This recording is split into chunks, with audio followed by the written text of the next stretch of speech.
Welcome, dear listener, to a place where mysteries come alive. Here, we bring you timeless tales of clever detectives, hidden motives, and unexpected twists. Whether it's the daring charm of Tommy and Tuppence, or the keen intellect of Poirot, every story invites you to think, to feel, and to solve the case. Stay curious, and welcome to Guardian of the Night Stories. The festive invitation. The letter arrived on a Tuesday, the sort-of grey December afternoon when London seems to forget the sun exists. Hercule Poirot sat in his immaculate flat on Whitehaven Mansions. A cup of thick sweet chocolate chaud balanced on the arm of his chair. His moustaches waxed top-win points of military precision. The postman's knock had been sharp, 3 raps, no more. And the envelope that slid beneath the door was heavy cream stock, sealed with crimson wax, impressed by a holly leaf. Poirot lifted it with the delicacy he reserved for unexploded ordnance. The handwriting on the front was bold, almost theatrical. Monsieur Hercule Poirot, Whitehaven Mansions, London. No return address, only the faint scent of pine needles and something metallic. He slit the seal with a silver letter opener shaped like a miniature sword. Inside lay a single card. Edges gilt, the message printed in festive You are cordially summoned to Frostmere Manor, 23rd Dust and 26th of December, for a Christmas house party unlike any other. Come prepared for snow, secrets, and surprises. A carriage will collect you from King's Cross. Platform 9, the 22nd of December. 3:17 p.m. precisely. Sir Reginald Ashcombe Bart. Beneath the signature, someone had added in hurried pencil, "Bring your little grey cells. They will be needed." Poirot's eyebrows performed their famous ascent. "Tiens," he murmured. A summons, not an invitation. Curious, he turned the card over. On the reverse, embossed in gold, was a tiny Christmas stocking, stitched so finely that Thewel seemed almost real, dangling from an invisible nail. A single red bed glinted where a toe should be. He rang for George, his valet wopied with the silent efficiency of well-oiled clockwork. "George, what do you make of this?" Poirot flicked the card across the blotter. George adjusted his spectacles. "Looks like one of them country house weekend, sir. Rich folk, too much port, carried a still dawn only." He paused, frowning at the stocking. "That bead looks like a drop of blood, if you don't mind me saying." Precessed up the card with a manicured nail. "Sir Reginald Ashcombe, the name is known to me. Armaments millionaire, needed after the war, retired to breed prize Herefords, and one here's to nurse certain regrets." He rose, pacing the Persian rug in 3 measured steps and back. "A carriage at platform 9. Platform NF, Hal roll, and the date, the eve of Christmas. One does not interrupt Poirot's preparations for Noel without excellent reason." George cleared his throat. "Will you go, sir?" Poirot halted before the window. Outside the Thames lay slate grunder, a sky the colour of wet cement. Somewhere beyond the city snow was falling on ancient stone and older sins. He felt the familiar prickle at the base of his skull. The sensation that told him a puzzle of exquisite complexity was some. "Naturally, I shall go," he said, spinning on his heel. "But first, George, the Bradshaw, then the Val, my warmest overcoat, the grey spats, the muffler off cashmere, and the little revolver, the one with the mother-of-pearl handle. One of ear knows when a stocking may prove explosive by evening." Poirot had unearthed what Scotland Yard gossip and the Who's Harcould tell him. Frostmere Manor stood on the North York moors. 12 miles from the nearest village Hercule, only by a private spur of railway, built in 1897 for the Sir Reginald, 62, widower. No children had retreated there after a scandal involving forged blueprints and a munitions contract. The current house party, according to the court circular, included Lady Sylvia Ashcombe, his sister-in-law, a former actress famed for The Baron's Revenge, Captain Rupert Hale, late of the Guards, rumoured engaged to Sir Reginald's ward, Miss Clarissa Vale, the ward in question, heiress to a soap fortune, Dr. Felix Morrow, physician and spiritualist, author of Messages from the Mist, Mrs. Beatrice Finch, housekeeper since Sir Reginald was in nappies, Mr. Tobias Wren, London solicitor, bearer of sealed documents, Miss Daphne Snow, debutante and amateur photographer, the Reverend Mr. Peregrine Goodbody, local vicar, collector of meat, 8 guests plus host and staff. A neat little constellation for murder, Poirot reflected. Should murder choose to orbit? He spent the night in delicious anticipation, arranging his toiletries in symmetrical rows, polishing his chaussontle. They reflected the gaslight like obsidian. At 2 a.m., he permitted himself one small deviation. He opened the false bottom of his dispatch case and removed a slim dossier marked Ashcombe Confidential. Inside lay a photograph clipped from Fellastrated London News, 1916. Sir Reginald, younger, standing beside apretort-type howitzer. Behind him, half-shadowed, a woman in nurse's uniform, face obscured, but the posture unmistakable. Poirot's lips curved. Ibia, we meet again. At King's Cross the following afternoon, the platform was a chaos of tartan travelling rugs and shrieking children. Poirot, immaculate in Chesterfield coat and H-Berg, allowed a porter to carry his single vial. Precisely at 317, a whistle shrilled. A Pravate coach, midnight blue, picked out in gold, glided alongside. The crest-onth door was the same holly leaf from the wax seal. A conductor in bottle green livery bowed Monsieur Poirot, "This way, if you please." Inside the carriage was a cocoon of mahogany and crimson velvet. A cold stove glowed, crystal decanters winked on a sideboard. Only one other passenger, a young woman in a sable coat, or hair escaping her clolo cap-like sparks. She looked up from a copy of Vogue and smiled with calculated charm. "Mr. Poirot, I presume Clarissa Vale, Uncle Reggie, said you'd be punctual." Her voice was light, but her eyes green, watchful. Catalogued him the way a jeweler weighs a diamond. "Enchanté, Moiselle," Poirot inclined, his head. "Your guardian is a man of surprises." Reggie adores surprises. She folded the magazine, especially the lethal kind. The train lurched. Through the window, London dissolved into frost-laced fields. Poirot settled opposite her, hands folded over the head of his cane.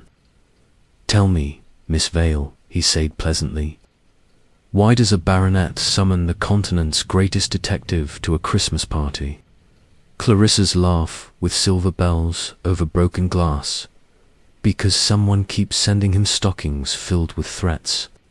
And because last year, on Christmas morning, his favourite hunter was found in the stables with a candy cane driving through its heart." Pugh's moustache twitched. A candy cane, how festive. The train gathered speed, hurtling north into gathering dusk. In the stove, coals settled with a sigh. Outside, the first flakes of snow began to fall, slow, deliberate, as though the sky itself was stitching a shroud. Poirot closed his eyes, letting the rhythm of the wheels lull him. Somewhere ahead, Frostmere Manor waited under its blanket of white. Somewhere in its chimneys and corridors, A killer was hanging stockings by the fire with care, and Hercule Poirot, for the first time in years, felt the old exquisite thrill. The game, as they say, was afoot. Chapter 2. Arrival in the Snow. The Private coach detached itself from the main line at a junction so obscure it possessed neither name nor platform, only a single oil lamp swaying in the wind. A brass plate on the signal box read Ashcombe Spur, Private. Thin Jean exhaled a dragon sigh of steam, then rolled forward into darkness titched with snow. Poirot peered through the frost-rimed window. Beyond the glass, the moors stretched like a bolt of black velvet, unrolled beneath a seamstress moon. Pines stood in ragged ranks, their branches laden white, and every so often a frozen beck glinted like a shard of mirror dropped by a careless god. Clarissa Vale had fallen asleep opposite him. Magazines slid to the carpet. Sable coats slipped from one side. In repose, her face lost its brittle sparkle. She looked younger, almost. Poirot studied the faint bruise of exhaustion beneath her eyes and filed eat away with the meticulous care of a lepidopterist. Pinning a new specimen, the train slowed. A station no more than a wooden shelter and a hand-painted sign materialized out of the blizzard. Frostmere halt. The engine breked with a shriek of iron onion. Snowflakes whirled through the open door like confetti at a funeral. A figure waited on the platform, tall, broad-shouldered, wrapped in a many-caped greatcoat the colour of claret. A lantern in his gloved hand threw a circle of gold across the drifts. As Poirot descended, the man strode forward, boots crunching. "Pooh, by Jove, your AA sight, 4 frostbitten eyes." The voice was parade-ground hearty, but the eyes, pale blue bloodshot, were wary. Sir Reginald Ashcombe's handshake could have cracked. Devilish weather, what? Still nothing like a white Christmas to Putone, in the mood for, well, whatever it is we're in the mood for. Murder, perhaps. Poirot suggested mildly. Sir Reginald's laugh boomed, then died abruptly. "Touché, old man. Come along. The carriage is this way." A sleigh waited. Not the quaint Victorian affair, office cards, but a sleek, modern affair on runners, lacquered crimson, drawn by two black purserins, whose breath plumed silver. A coachman in fur hat touched his whip-toe, the brim in salute. Poirot was handed up. Clarissa followed, yawning, and Sir Reginald climbed in last, pulling fur robes over their knees. The horses lunged forward. Bells on their harness sang amen. The track wound upward between dry stone walls, half buried in snow, past abandoned mine workings, where pit wheels stood frozen like the skeletons of prehistoric beasts. Poirot inhaled air sharp enough to cut crystal. It tasted of pine, resin, cold smoke, and something older, iron perhaps, or blood.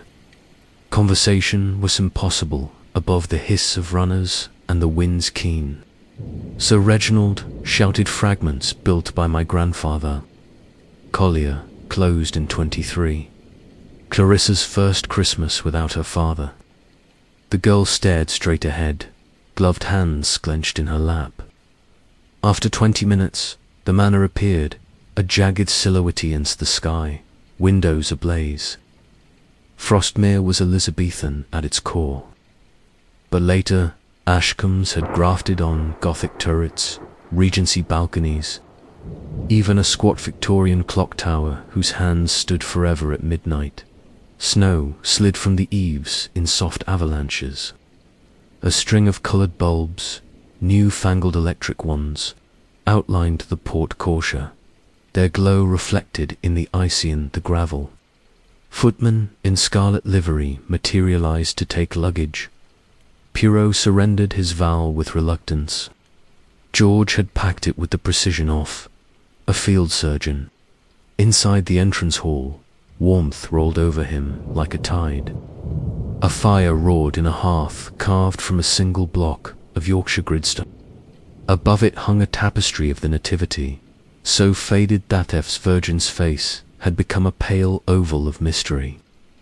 Guests milled beneath a chandelier fashioned from stag antlers. Poirot catalogued them instantly. Lady Sylvia Ashcombe, regal in emerald velvet, diamonds flashing at throat andiers, cigarette holder poised like a scepter. Captain Rupert Hale, ramrod straight, mustache trimmed to regulation width, eyes the colour of wet slate. Dr. Felix Morrow, thin as a stiletto, black coat buttoned to the chin, carrying a leather case that might have held instruments or incantations. Mrs. Beatrice Finch, housekeeper, starched apron crackling, keys jangling at her waist like a jailer's. Mr. the Tobias Wren, solicitor Pans, glinting, clutching a dispatch box chained to his. Miss Daphne Snow, camera slung round her neck, cheeks pink from cold, laughing at something the Reverend Peregrine Goodbody whispered, his dog collar askew, port wine birthmark staining his left cheek. Sir Reginald clapped for attention. Ladies Engine Nimin, our guest of honour, Monsieur Hercule Poirot. A ripple of curiosity. Lady Sylvia exhaled smoke through aristocratic nostrils. The detective, how deliciously Poirot bowed. One does one's best to bunch. Madame Clarissa had vanished up the grand staircase, presumably. Sir Reginald steered Poole toward the fire. Drink mulled claret, sloe, gin, or something stronger. You'll need fortifying. The central heating is temperamental, and the east wing positively glacial. Chocolat chaud, if possible, Poirot said with a whisper of vanilla. Mrs. Finch materialized as though conjured. This way, sir. Cook laid in real, Belgian chocolate especially. The procession moved through an archway into a smaller parlour panelled in a Christmas tree soared to the ceiling, hung with glass icicles, Antini wax candles already lit. Real flames, Poirot noted with a purse of flits. Beneath it, presents wrapped in tartan and gold. And hanging from the mantelpiece, 9 Christmas stockings, hemp, hand-knitted, each embroidered with a guest's initials in scarlet wool. Poirot's gaze sharpened. The stocking marked HP bulged promisingly. He resisted the urge to investigate. Instead, he accepted a porcelain cup from Mrs. Finch. The chocolate was perfection, velvet with a breath of nutmeg. Sir Reginald raised his glass to absent friends and 2 secrets kept. Glasses outside the wind moaned around the eaves like a lot. Poirot sipped, watching reflections in the polished surface of a grandfather clock. At 6:47 p.m. precisely, the minute hand jerked forward. Somewhere in the house, another clock answered with a different chime, half a tone flat, discordant, deliberate. Captain Hale leaned close. Sir Reginald mentioned stockings, wasn't it? Bit of a joke, I dare say. Jokes, Poirot murmured, have a habit of turning serious when least expected. Dinner was announced. Pheasant with chestnut stuffing, flaming plum pudding, a Yule log crackling in the dining hall. Poirot took his place between Lady Sylvia and Miss Snow. Conversation glittered. Gossip from the London season, the unreliability of maids, the price of coal. Beneath it ran darker currents. Hale's clipped references to debts of honour. Dr. Mororo's cryptic comics about messages from beyond the veil. The Reverend's sudden silence when the word inheritance was spoken. At 10:15, coffee was served in the library. Poirot excused himself, pleading travel fatigue. Mrs. Finch conducted him up a secondary stairs, lit by sconces shaped like torches. His room was in Chisto, the West Wing, tapestries of hunting scenes. A four-poster bed swagged in burgundy damask, a fire already laid. On the counterpane lay a small parcel wrapped in brown paper, no card. Poirot approached wearily, sniffed this nothing, then slit the string with his penknife. Inside a single Christmas stocking, identical to those downstairs. But this one was soaked through with something dark and viscous. He lifted it to the lamplight. The stain was crimson, still wet, blood. From Theto protruded a slip of paper. Poirot unfolded it with tweezers from his travelling case. Written in block capitals, the ink slightly blurred. 1 down, 8 to go. Merry Christmas, Monsieur Poirot. He turned to the window. Snow-lashed Theppen. Beyond the moors were a white void. Somewhere in the house, a door closeted with the finality of a coffin lid. Poirot locked his door, checked their revolver in its chamois holster, and placed the stocking inside a clean handkerchief. Then he sat in the armchair, hands steepled, and allowed the little group their first gallop across the frozen landscape of Frostmere Manor. Outside, the wind rose to a howl. The hunt, he reflected, had well and truly begun. Chapter 3. The First Stocking Surprise. The house woke to a sky-theckler of tarnished pewter and a silence not bird song but the low mournfulling of the chapel bell. A one stroke to then silence, as though the bronze-tang had been cut out mid. Poirot was already dressed charcoal soot-tossed, coat of dove-grey tie pinned with a pearl the size of a wren's egg, when Mrs. Finch's knock came at 6:42 a.m., precisely her face. Usually starched as her apron was the shade of yesterday's porridge. "Sir, you're wanted in the entrance hall." It's Sir Reginald." Poirot's moustache bristled. He's the housekeeper's throat worked. "He's hanging, sir, from Dechendelia in his stocking." The words struck Poirot like a slap aff cold water. He seized his notebook and followed her at a trot. Patent leather shoes slipping on the runner. Servants clustered at the foot of the grand staircase. Maids clutching one another. Footmen pale beneath their powder. Someone had lit every sconce. The hall blazed, like a theatre, before the curtain rises. Sir Reginald Ashcombe dangled above checkerboard marble, toes pointed in crimson slippers embroidered with his initials. A thick red stocking identicalto, those on the parlour mantel, was knotted tight around his neck, the wool stretched to a rope. The other end was looped over one of the chandelier's iron arms. His face was congested purple, tongue protruding like a grotesque party favour, but it was the eyes that froze Poirot's blood. Wide, bulging, fixed on the front door, as though the last thing Sir Reginald had seen was his own reflection in the glass. Captain Hale stood beneath the body, arms folded, jaw clenched so hard the muscles jumped. "Cut him down, for God's sake." A footman produced a pair of silver grape shears. Another clemdanto the balustrade. The stocking parted with a soft rip. Sir Reginald's corpse dropped into waiting arms with the limp heaviness of a tailor's dummy. Poirot knelt. Rigour was absent. The body was still warm. Time of death, between 4 o'clock and 5 a.m. He noted the angle of the neck, snapped clean, and the faint bruising beneath the wool. Thumbprints deep and deliberate. Not suicide, then. Murder by groat. The stocking twisted from behind. Lady Sylvia appeared at the top of the stairs in a peach silk dressing gown, hair in pin. She took one look, pressed a laced handkerchief to her lips, and descended with the stately calm of a battleship entering harbour. "Reggie always did have a flair for the dramatic," she said, voice brittle. though I'd have preferred MCBTH. Dr. Morrow pushed through the knot of guests, black bags.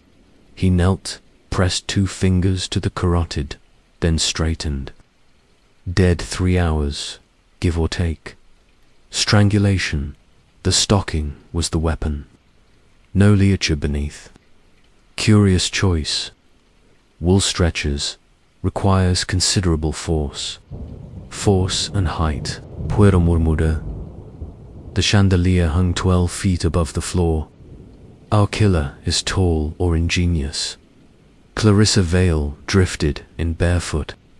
A man's dressing gown clutched around her. Her gaze flicked from the body to Poirot. Unreadable uncle.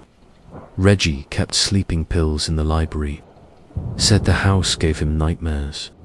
She shivered. Looks like the nightmares. 1. Poirot's eyes swept the hall. The front door was bolted from within. The windows latched. Snow had drifted against the lower panes. No footprints. The murderer had not entered or left by conventional means. He turned to Mrs. Finch. The stocking. Where are the others in the parlour, sir? All 9, no 8 now. Her voice cracked. Sir Reginald's is missing from the mantel. Poirot strode to the parlour. The Christmas tree still twinkled, candles guttering in their clips. 8 stockings remained, swaying gently as though an unseen hand had brushed them. The one embroidered Ra was gone. In its place, a dark stain on the stone hearth, blood already browning. He examined the remaining stockings. Each bulged slightly. With tweezers, he extracted a slip of paper from the toe of CV. Clarissa's tick-tock. Little Harris, your turn next. The ink was Thesum crimson as the invitation. Paul pocketed the note, then checked the others. LS Lady Sylvia contained a single white feather, RH. Captain Hale held a spent cartridge case. Shakshi, Doa, 3 caliber FM Doctor tomorrow. A phial of colourless liquid. The rest were empty, saved for lumps of coal. A pattern, Poirot thought. Threats tailored to each guest. Footsteps behind him. Captain Hale, eyes red-rimmed. I've telephoned the village. Lines are down. Storm took the wires. We're cut off. Tilth plows come. Maybe tomorrow. Convenient, Pooh said dryly. Hale's jaw worked. Look here, Poirot. Reggie was my friend. Served together, if someone in this house. He broke off, staring at the empty space on the mantel. That stocking was there at midnight. I saw it when I banked the... Poirot's gaze sharpened. You were the last to retire. After the Reverend Goodbody wanted a nightcap. Said he couldn't sleep with the wind. We parted in the corridor at 12:30.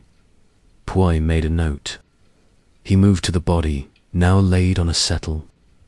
Sir Reginald's slippers had left damp prints on the marble, melted snow. Yet the hall had been warm. The prints should have dried, unless the baronet had been outside recently. He examined the soles, traces of grit, coal dust, and something green, pine needles. The pine forest lay half a mile from the house. Sir Reginald had been lured outdoors in small hours, then brought back to die beneath his own chandelier. Mrs. Finch returned with tea on a silver tray, hands trembling so violently the cups rattled. Cook's in hysterics, sir. Says the Oulé log went out at 4, though she'd banked it high. And the scullery maid swears she heard sleigh bells at 3 coming from the east wing. Sleigh bells, Poirot repeated. Yet the sleigh is stabled. He dispatched Hale to check the stables, Mrs. Finch to gather the staff in the servants' hall. Then he climbed a main staircase, counting steps. At the landing, he paused. A faint draught curled from beneath a tapestry depicting the martyrdom of Saint Sebastian. He lifted the heavy fabric. Behind it, a narrow door unlocked. The passage beyond was a servant's corridor, narrow and in footprints in the dust. 2 sets, one large, booted, the other smaller, bare feet. Clarissa's. They led to a beige door that opened onto Theus's wing. Poirot followed. The corridor here was grander, lined with ancestors in cracked oils. At the far end, a window stood ajar. Snow had blown across the sill, half covering a single red woolen thread caught on the latch dot. He leaned out. Below, a drift piled against the wall. In it, the clear imprint of a body. Someone had jumped or been pushed, then walked away. The tracks led toward the stables. Poirot closed the window. His breath fogged the glass. Somewhere in the house, o'clock struck 7. He counted the chimes. 7, 8, 9, then silence. And a third discordant clock, half a tone flat. The same as last night. He returned to Thirlwall. Dr. Mororo was closing his bag. I've given Lady Sylvia a sedative. Thurstar in the morning room. Shock, mostly, though Miss Snow is being sick in the cloakroom. Poirot nodded. Doctor, the file in your stocking, what is it? Mororo's eyes flickered. Laudanum Standard dose. I keep it for patients. Yet you are not Sir Reginald Fishy. No, I was a guest. The doctor's fingers droomed the bag. Reggie consulted me privately. Night terrors. Said he saw his wife in the corridors dead these 20 years. Poirot filed that away. He addressed the assembled guests. Madame Zimsu, we are a murderer walks among us. Until the authorities arrive. I, Hercule Poirot, will investigate. You will remain in pairs at all times. No one enters Theist wing alone, compere. Lady Sylvia laughed. A sound like breaking crystal. You'll solve it before breakfast, I suppose. Before luncheon, madame, if the little grey cells are kind, he dispatched them to dress, then knelt by the chandelier. The iron arm from which Sir Reginald Hodhung was bent slightly. Wait and struggle. On the floor beneath, a single-eared bead, the same as on his invitation. He pocketed it. In the library he found Clarissa curled in a wing chair, knees to chin. He promised me the manor, Shu whispered. Said it would be mine when he died. Now it's mine, and I wish it were bent. Pooh sat opposite. Tell me about the sleeping pills. He took 2 every night, kept them in a silver box on the desk. She pointed. The box lay open, empty. Poirot's eyes narrowed, drugged. Lured outside, garroted, then staged a suicide. A killer who enjoyed theatre. He stood. Come. We searched Sir Reginald's room. They climbed the east staircase. The baronet's suite was chaos. Drawers appended, papers strewn. On the blot, a half-written letter. If I die, look Tuth stockings. The truth is stitched. The sentence ended in a blot. Ink. Poirot opened the wardrobe. Inside, a row of identical red stockings. 6, 7, 8, all empty. On the floor, a spool of scarlet wool and a darning needle. Clarissa gasped. He was knitting them himself. Said it calmed him. Poor lifteth needle. A single strand of wool clung to the eye, dark with dried blood. From the corridor came a scream, high, animal. They ran. In the east wing, Miss Snow stood before a door, camera dangling. It's Dr. Mororo, she sobbed. He's locked himself in the old nursery, and there's blood under the door. Poirot tried the handle. locked Heppard his shoulder to it. Solid oak from within a low moaning. Stand back. Head drew his revolver, aimed at the lock and fired. The report echoed like a cannon. The door swung inward. Dr. Mororo lay on the nursery floor, wrists slashed, blood pooling beneath a rocking horse with one painted eye missing.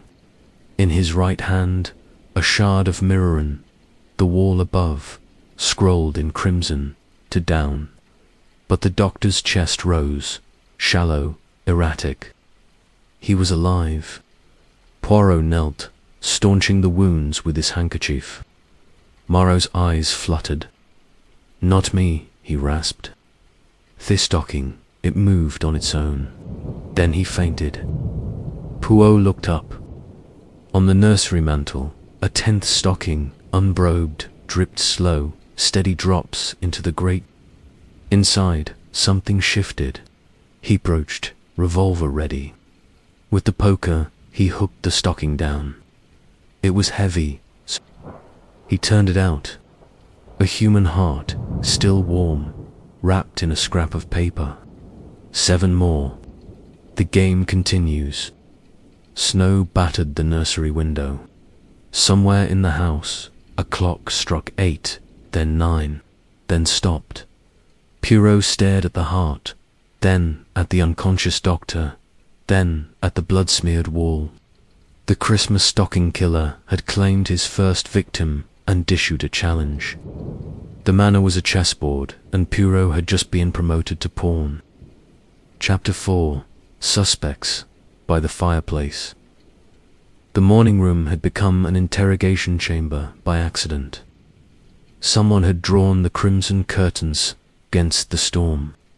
The electric bulbs, wired only last year, buzzed like trapped wasps. A single log crackled in the grate, throwing shadows that writhed across the paneling like guilty secrets trying to escape. Poirot stood with his back to the fire, small and immaculate, the revolver now tucked discreetly beneath his waistcoat. 8 stockings. 8 survivors hung from the picture rail on brass hooks. Mrs. Finch had hammered in with shaking hands. Each guest had been ordered tobering theirs. Each had obeyed, though Lady Sylvia's was clutched like a talisman, and Captain Hale's bulged ominously with the spent cartridge. Dr. Mororo lay upstairs, under sedation, wrists swathed in lint. The heart in the nursery had been wrapped in oilskin and locked in Sir Reginald's gun cabinet, Poirot's improvised morgue. The local constable, when Heffernan arrived, would find evidence preserved with Belgian thoroughness. For now, the manor was a snowbound island, and Poirot, its reluctant governor, he surveyed the semicircle of chairs. 8 faces, 8 stockings, 8 possible motives. The storm had sealed them in until at least tomorrow. The killer knew it, and was playing for time or for terror. Madame Zischer, Poirot began, voice soft as falling ash. We begin with facts. Sir Reginald was drugged, lured outside, garroted with his own stocking, and hanged. Dr. Mororo was slashed with a yet the angle suggests another hand guided his dot. Someone wishes us to believe in suicide. Someone delights in theatre. He tapped the mantel. These stockings are the programme. Let us read in together. He moved to Lady Sylvia first. She had changed into morning black. Diamonds replaced by jet. The white feather from her stocking lay on her lap like a surrender flag. Madame, you were Sir Reginald's sister-in-law. Tell me of the family. Lady Sylvia lit a cigarette with a hand that did not tremble. Reggie married my sister Ila Lanina in 1919. She died in the 22 influenza, left them childless and guilt-ridden. He blamed himself for bringing her north. The man's damp, you see. She exhaled smoke toward the ceiling. After that, He became eccentric, collected relics, funded seances, paid Dr. Mororo a king's ransom to gear. Contact Ella. Poirot's eyes flicked Tough Doctor's empty chair, and the feather a private joke. Ella Lenina kept pid. Reggie swore one returned every Christmas Eve. White, always white, tapping at the library window. He called it her ghost. Her smile was thin. Last night I heard tapping. Thought it was the storm. Poor made a note. TAP 2312. Library window. Next. Captain Hale. The soldier sat ramrod straight. The cartridge case turning between his fingers like a worry bed. Captain, you served with Sir Reginald Passendale. Hesseved my life. Dragged me from a crater under fire. Owed him everything. Hale's voice was clipped. After the war, he lent me money. Never asked for it back, said a debt of blood, cancelled paper. He glanced at Clarissa. Then the crash came. Investments gone. Needed another loan. Reggie was reluctant. Clarissa flushed. He said, "You gambled it away at Ascot." Hale's jaw worked. He was wrong. Poirot lifted the cartridge souvenir from the trench where he saved me. Kept it as Araminda. Hale met Poirot's gaze. I was in the billiard room until one. Reverend Goodbody can confirm. The Reverend nodded vigorously, birthmark livid. We played 3 frames. Captain, won the last on the black. Poirot turned to Clarissa. She had donned a charcoal skirt and white blouse. Schoolgirl severity. The note from her stocking lay folded in her palm. Miss Vale, you are the eyes, was corrected. Uncle Reggie's will leaves everything to me. Manor, investments, the colliery shares. But there's a if I marry without his approval, the estate reverts to a trust for Her eyes slid to Hale. He dislikes Robert's prospects. Poirot's mustache twitched. And the sleeping pills. I saw him take 2 at 11 o'clock in the library. He offered me one, said the house gave him dreams of drowning. I refused. Next, Mr. Tobias Wren. The solicitor's bonnet flashed as he opened the dispatch box. Inside a sealed envelope marked, Last Will and Testament, Sir R. Ashcombe delivered yesterday, Wren said primly. To be opened only in the event of death, but Sir Reginald gave me verbal instructions last week. The courtesan Miss Vale mentioned it was added in November, after Captain Hale's latest request for funds. Hale surged to his feet. You weasel sit. Poirot's voice cracked like a whip. Hale subsided, fists clenched. Miss Daphne Snow raised her camera. My photograph the stockings, Mr. Poirot.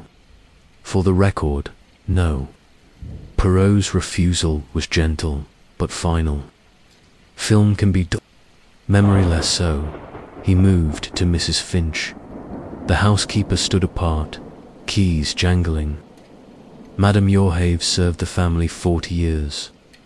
Since I was 16, sir, knew Sir Reginald, when he was in short coats. Her eyes brimmed.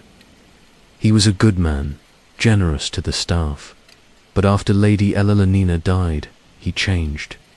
Started locking doors, counting said the house was counting back. Poirot's interest sharpened, counting. Every night at midnight, he walked the corridors, tap tap tap with his stick, said he was keeping the ghosts at bay. Poirot recalled the discordant clocks, and the east wing closed. Since 22, Lady Elenina's rooms. He kept them as she left them. Stockings on the bed, hairbrush on the dresser. Mrs. Finch's voice dropped. Sometimes I'd find the brush moved, or a stocking knotted round the bedpost.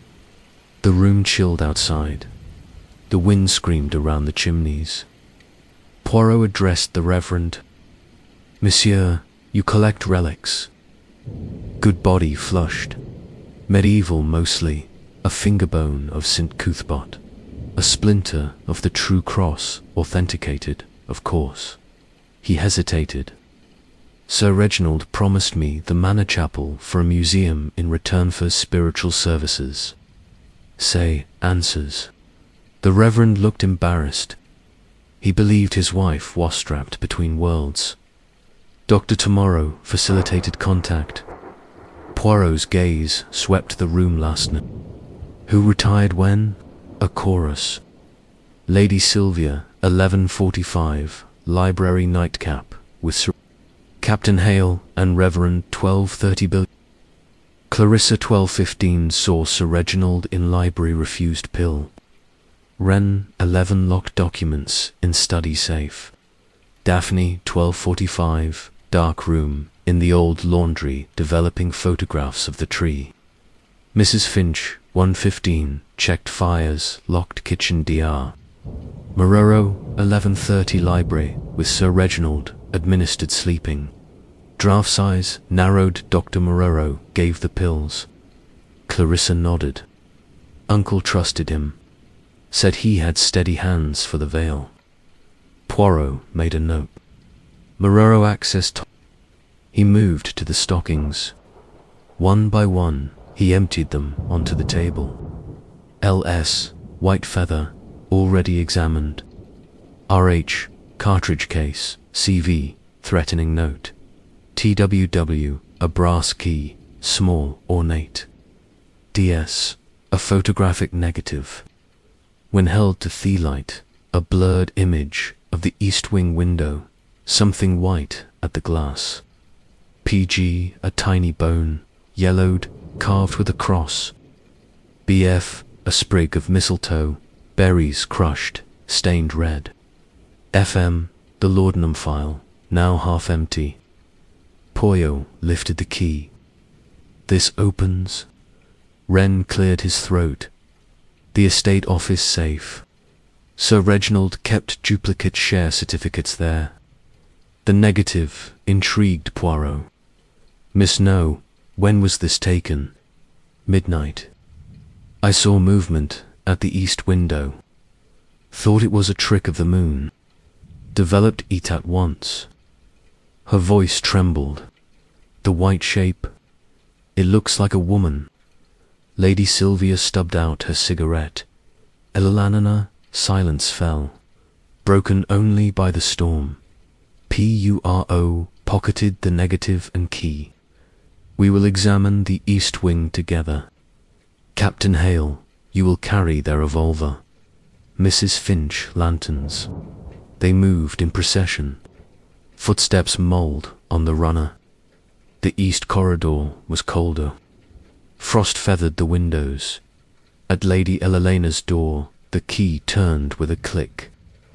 The room beyond was a shrine. Bed turned down.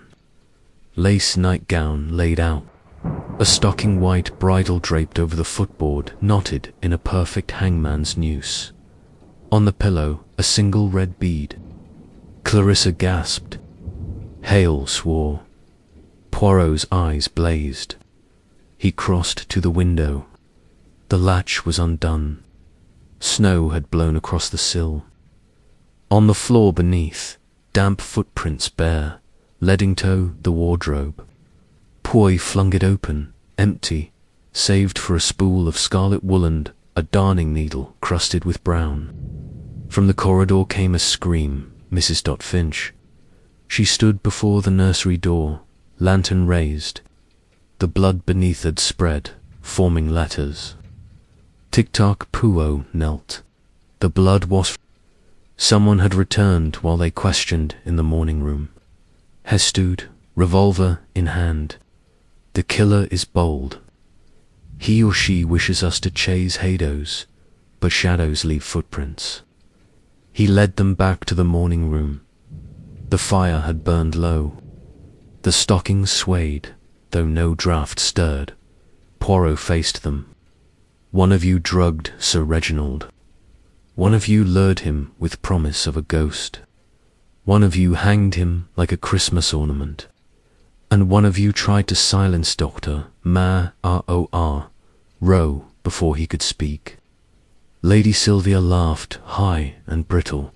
And which one, little man? Poirot's smile was winter itself. Patience, madame. The stockings have not finished their story. He reached for the mantling froze. The stocking marked HP, his own no bulged grotesquely. A dark stain seeped through the wool. With tweezers he drew out a slip-off vapor, sodden with blood. Your move, Miss Poirot. Check. Beneath the message, a crude chess piece sketched in red. A knight. Poirot looked up. 8 pairs of fees reflected the dying fire. The game had entered its middle phase, and Thebord was set for sacrifice. Chapter 5. Midnight, Carol Clues. That clock in the great hall had just chimed 11, when Poirot declared the house would sing. Carols, he said, clapping his small hands once, sharp as a starter's pistol. At midnight, in the chapel, everyone attends. No exceptions. The killer hides in silence. Music will flush him like a pheasant. Captain Hale opened his mouth to protest. Curfew, security, the East Wing. But Poirot's raised eyebrows silenced him. The revolver now rested in Hale's pocket. The women clutched lanterns as though they were rosaries. Mrs. Finch had produced him sheets on thick vellum, edges scalloped like doilies. Someone had inked tiny holly sprigs in the margins. They filed through the cloister that connected house to chapel, boots crunching on salt strewn to melt thighs. Snow hissed against the leaded windows. The storm had redoubled, winds screaming in the gargoyles' stone throats. Inside the chapel, candles guttered in iron sconces.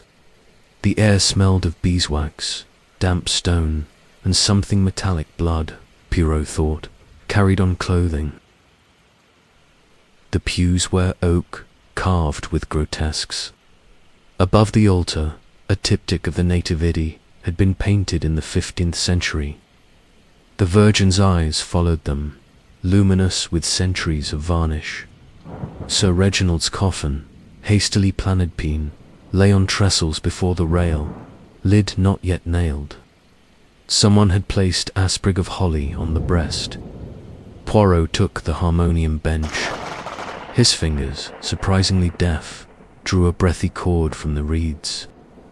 Venitador, he announced. We begin with, Oh, come all you faithful. They sang, voices thin at first, then stronger. Lady Sylvia's contralto soared. Clarissa's soprano wavered, but held. Hale's baritone rumbled like the Reverend Goodbody conducted with a candle, wax dripping gonto his cassouk. Daphne Snow's camera flashed once, startling everyone, capturing the coffin in a magnesium blaze. Poirot watched faces in the flickering light. Who stood where? Who glanced at whom?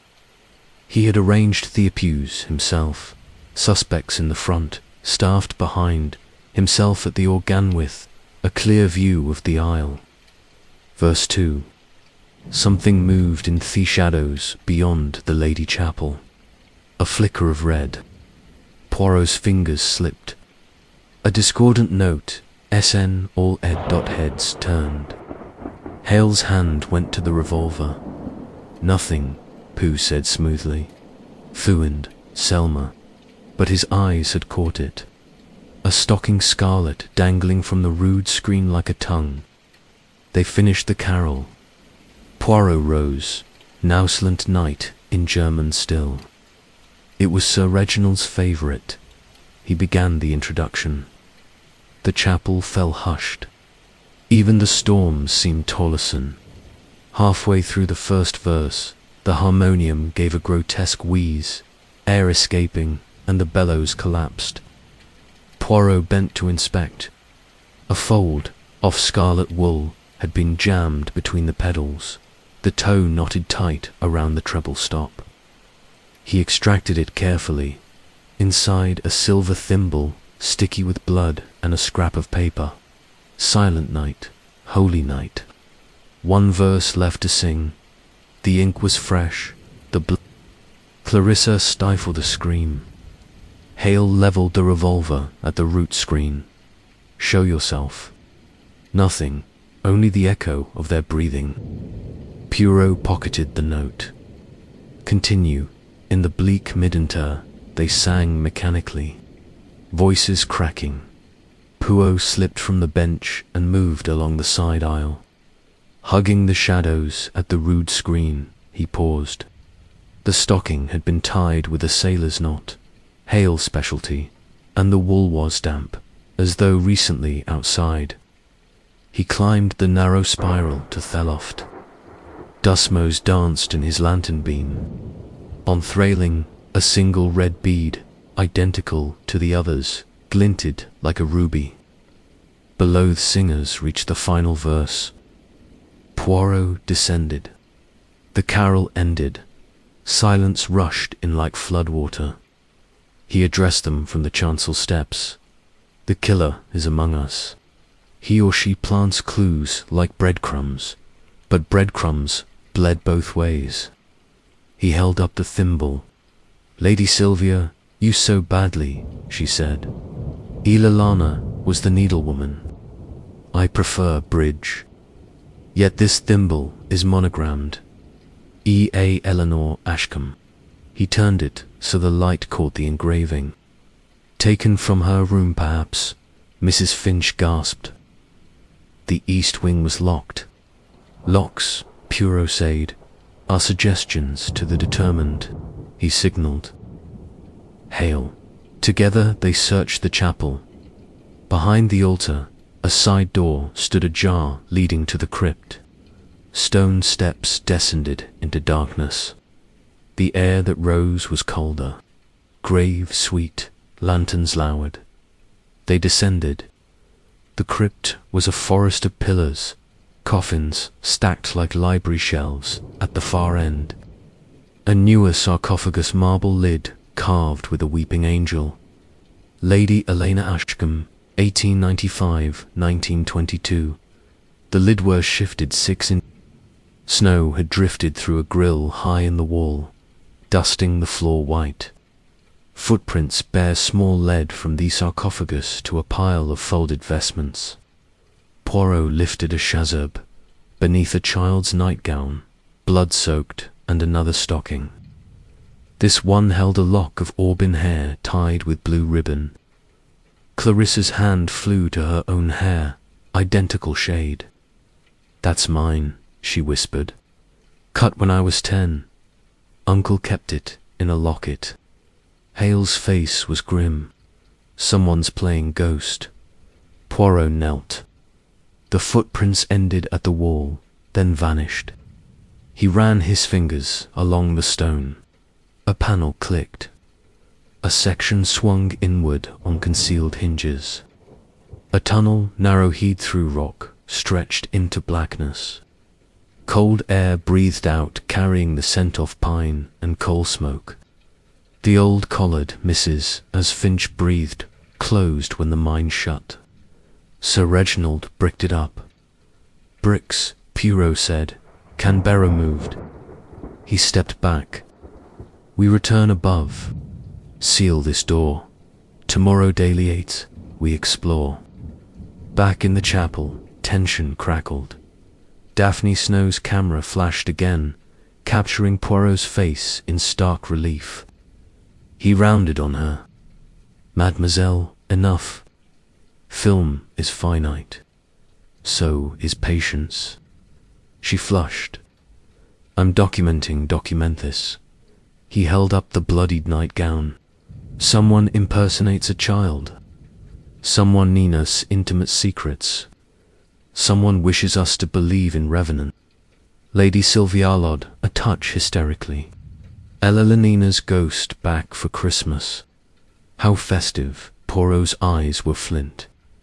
Ghosts do not bleed, madame, nor do they leave footprints size 5. They process it back to the house. In the cloister, snow had blown through a broken pane, forming a perfect white question mark on the flagstones. Midnight had passed. Christmas Eve was upon them. In the entrance hall, Poirot ordered cocoa. Mrs. Finch bustled off. The guests clustered by the fire subdued. Poirot drew Hale aside. "Captain, the tunnel, does it emerge near the stables?" Hale nodded.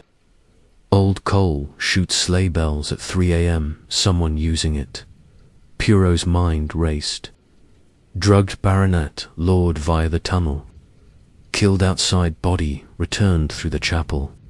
The heart in the nursery, who's he, addressed that group. We retire in pairs. Doors locked. Captain Hale and I will patrol. At dawn, we follow the tunnel. Clarissa approached, eyes huge. "Monsieur, may I show you something?" In the dark room. Poirot followed her to the old laundry, a stone room smelling of chemicals and damp. A red lamp glowed. On the line, photographs dripped into trays.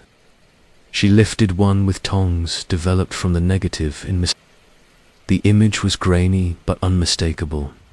The east wing window at midnight, a figure in white, woman or child, face pressed to the glass, one hand raised, palm out. On the wrist, a dark stain like a bracelet. Poirot's breath caught. The slash on Dr. Moreau's wrist. Same position. Clarissa's voice shook. "I took another plate at 12:07. Look, the second image. The same window now empty. But in the foreground, the nursery rocking horse, visible through an open door, had turned its head toward the camera.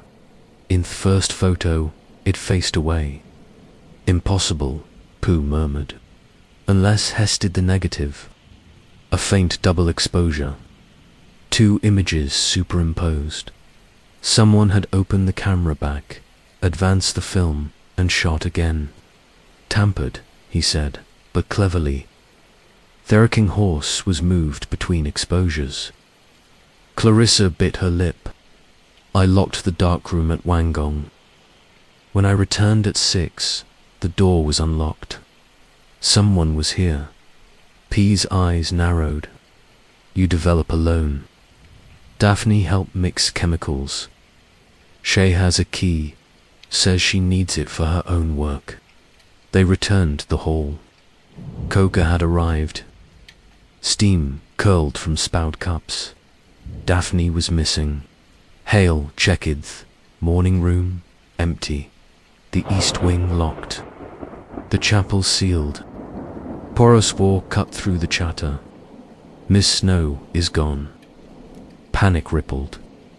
Lady Sylvia spilled cocoa on her skirt. The tunnel. She's gone to the tunnel.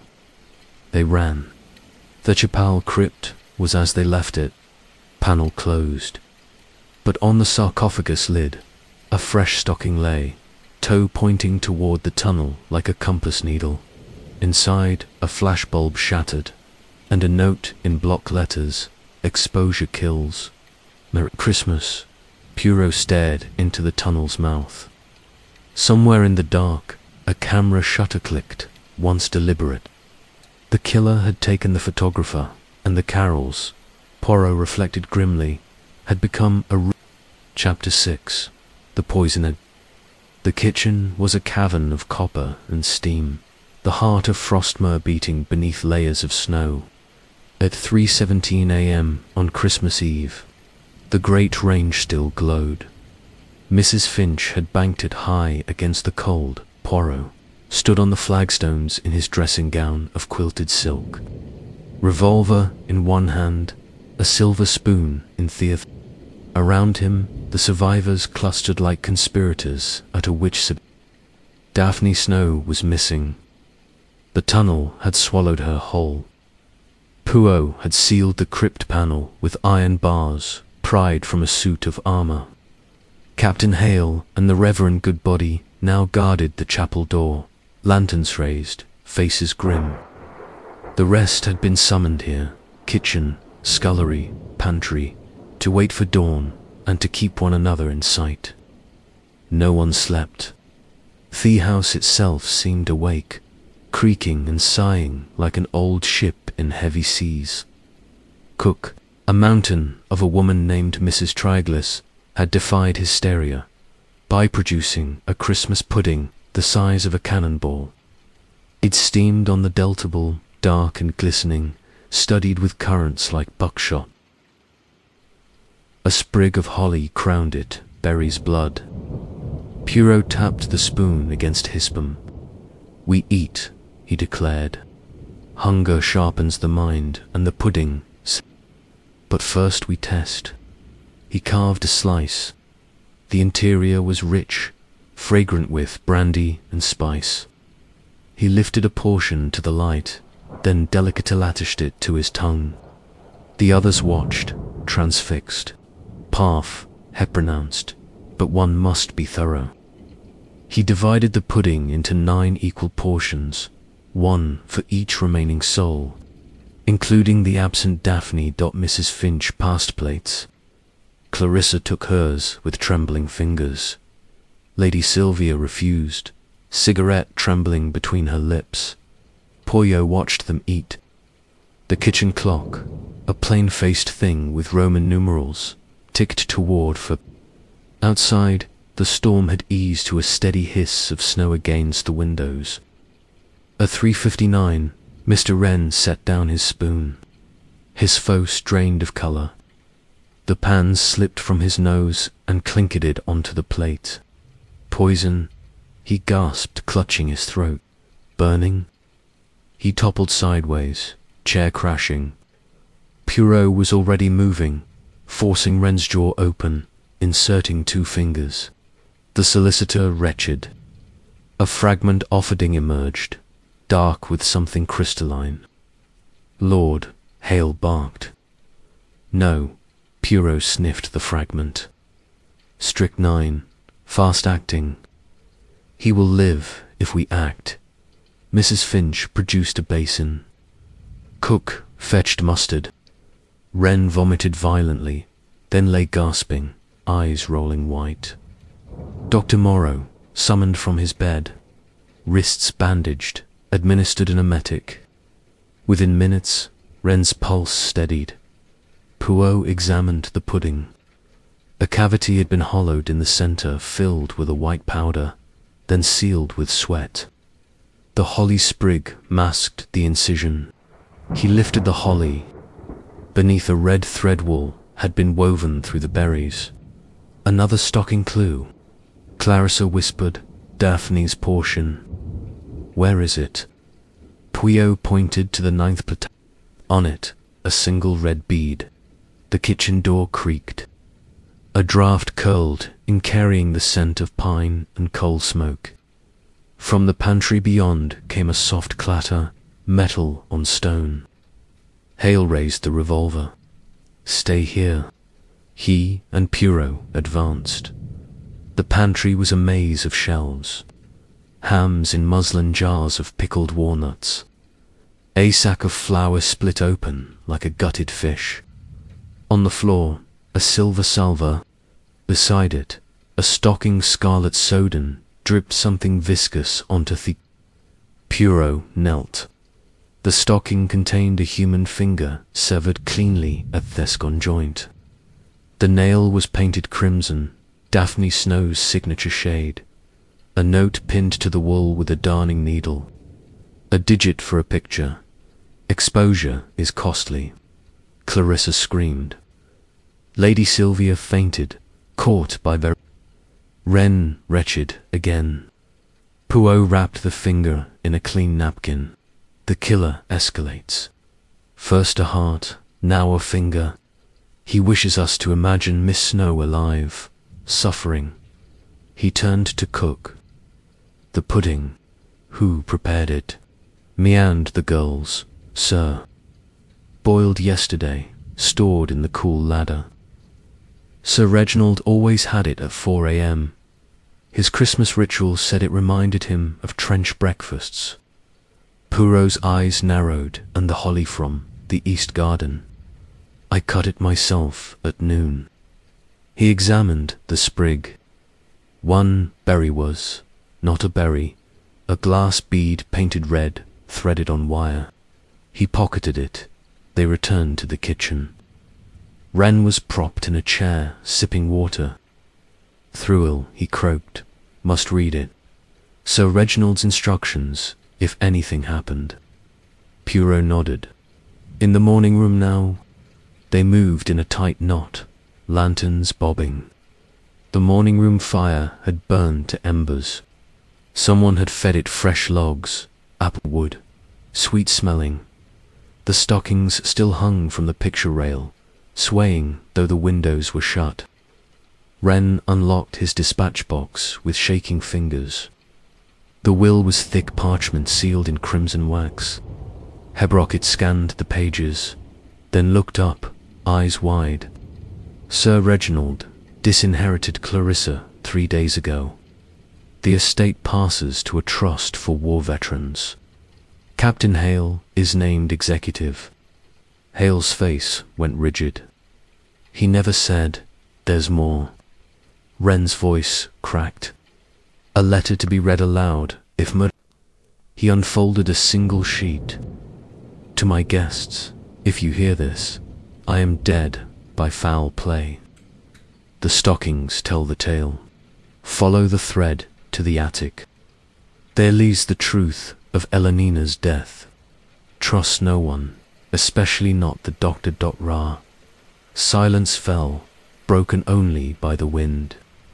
Poirot's mind raced. Disinheritance. Motive for Clarissa. Opportunity for Hale. The doctor, why, especially not him? He addressed You treated Sir Reginald 4 night terrors. The doctor nodded, pale. Laudanum, mostly.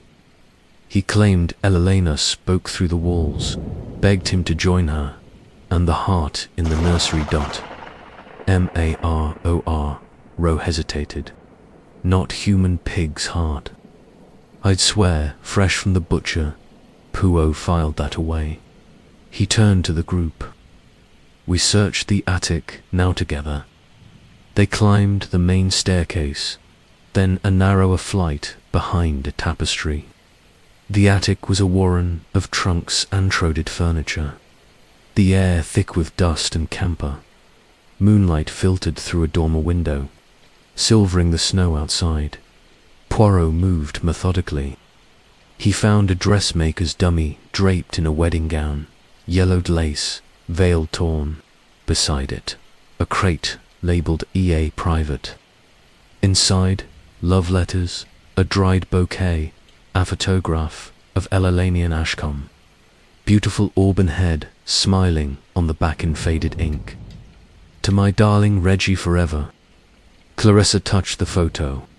She was my mother's cousin, died giving birth. Stillborn son. Poirot's eyes harpened. Sir Reginald had no children, none that lived. He lifted the veil. Beneath a stocking white bridle, knotted into a cradle shape. Inside Attorney's silver rattle, tarnished black. From the far corner came a soft thud. Hale swung the lantern. A trunk lid had risen an inch, then fallen. Poirot approached, revolver ready. He flung the lid open. Daphne Snow lay inside, bound and gagged, eyes wide with terror. Her left hand was wrapped in blood. The little finger was missing. A camera hung around her neck. Pooh cut her bonds. She collapsed against him, sobbing. He hammered me photograph it. The finger said it was art. Hale demanded. She shook her head. Masked black wool, voice muffled, smelled of chemicals. Poirot supported her to a chair.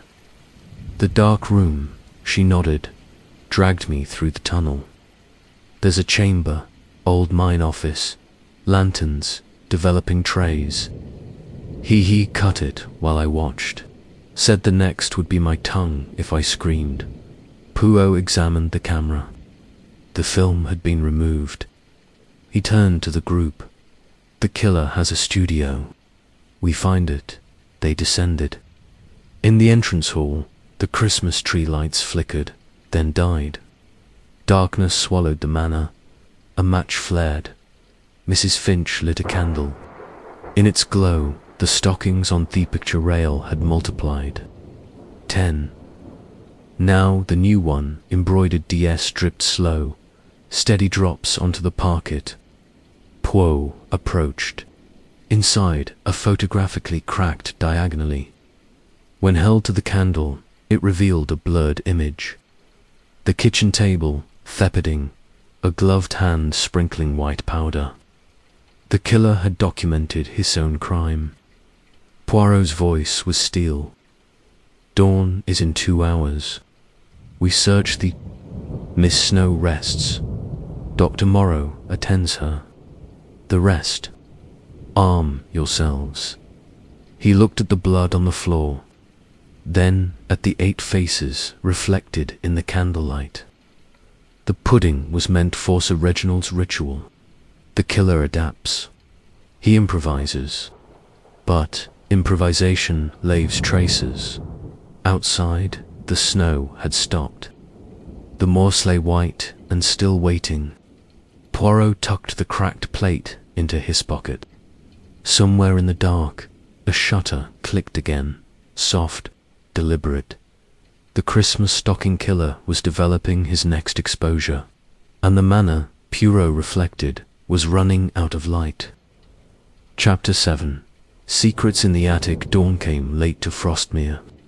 A sullen grey smear behind the snow-laden pine at 6:12 a.m. on Christmas Eve.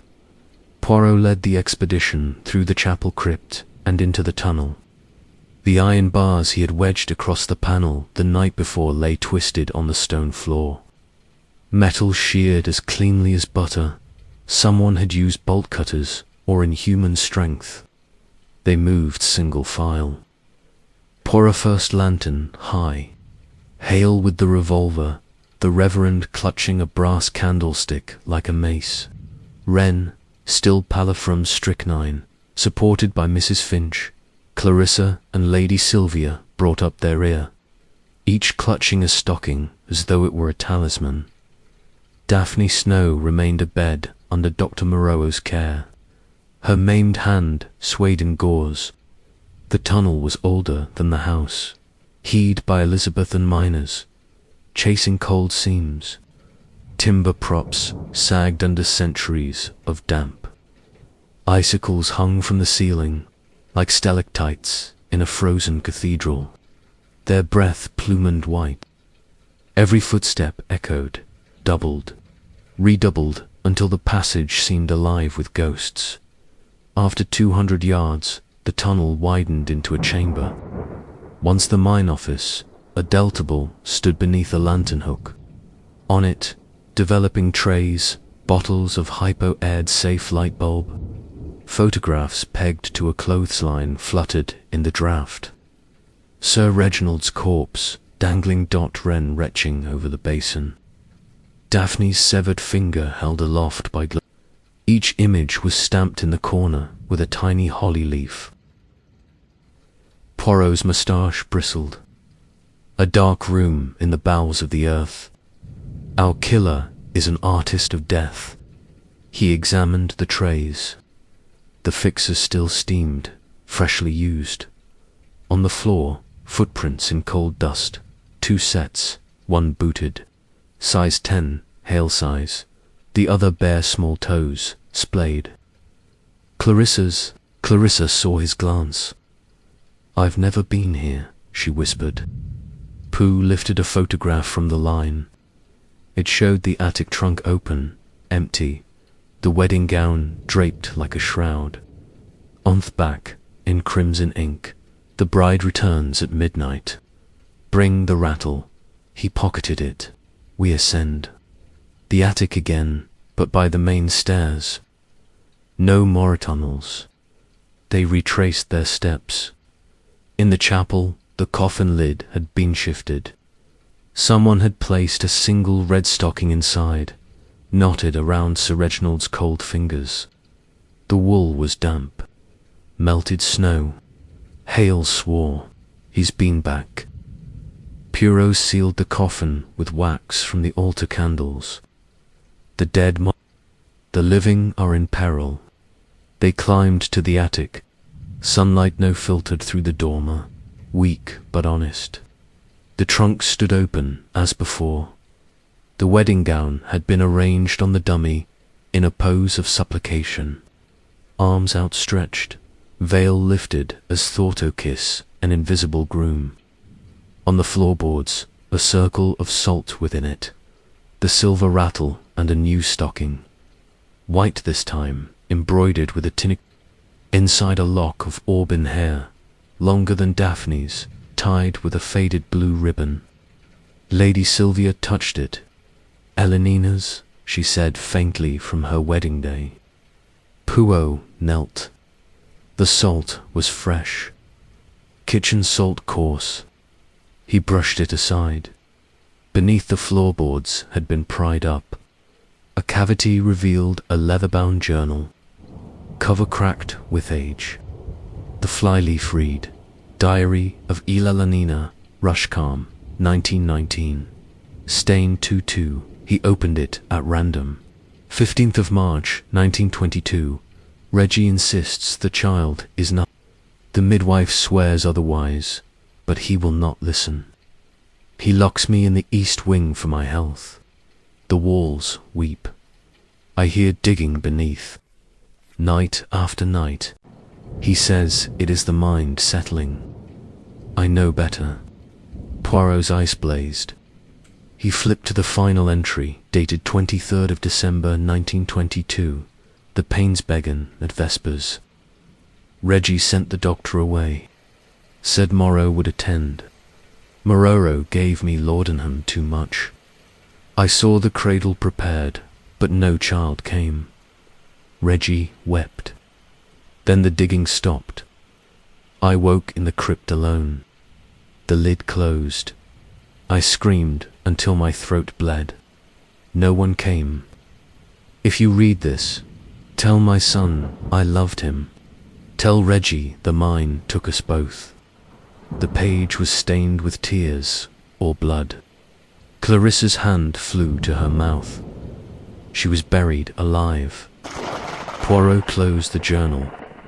Premature burial, a nightmare of the Lord Age. Sir Reginald believed her dead. Perhaps Mororo convinced him.